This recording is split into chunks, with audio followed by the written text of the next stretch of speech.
বিদ্রোহীদের দমনে কয়েক বছর ধরে উত্তর ইরাকে বোমা হামলা করছে তুরস্ক, আর এর খেসারত দিতে হচ্ছে সাধারণ মোবালদের।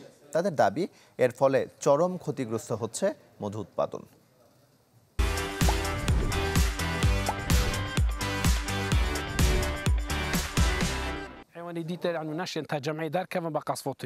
গেল বছর আমার ৫৫টি মৌচাক ছিল, এখন আছে মাত্র একটি।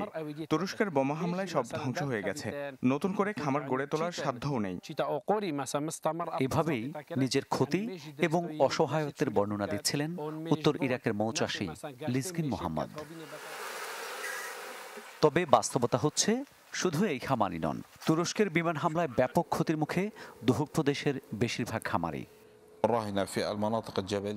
এখন শহরগুলিতে মৌমাছিরা প্রচুর পরিমাণে মধু উৎপাদন করে না এবং গুণগত মান খাঁটি মধু হিসেবে বিক্রি করার মতো যথেষ্ট ভালো না।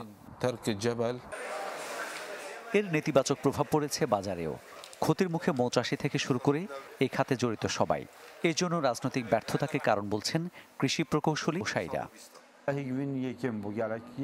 এবছর মধুর খুব অভাব ছিল, বিশেষ করে পাহাড়ের মধু। এটা দুষ্প্রাপ্য ছিল কারণ মানুষ পাহাড়ে যেতে পারেনি। স্বাধীন কুর্দি রাষ্ট্র গঠনের লক্ষ্যে ১৯৮৪ সালে আঙ্কারার বিরুদ্ধে বিদ্রোহ শুরু করে পিকেকে। তাদের দমনে উত্তর ইরাকে নিয়মিত বিমান হামলা চালায় তুরস্ক। দেশটির কয়েক ডজন ফাঁড়ি রয়েছে ইরাকে। মামুন উর রশিদ, চ্যানেল 24।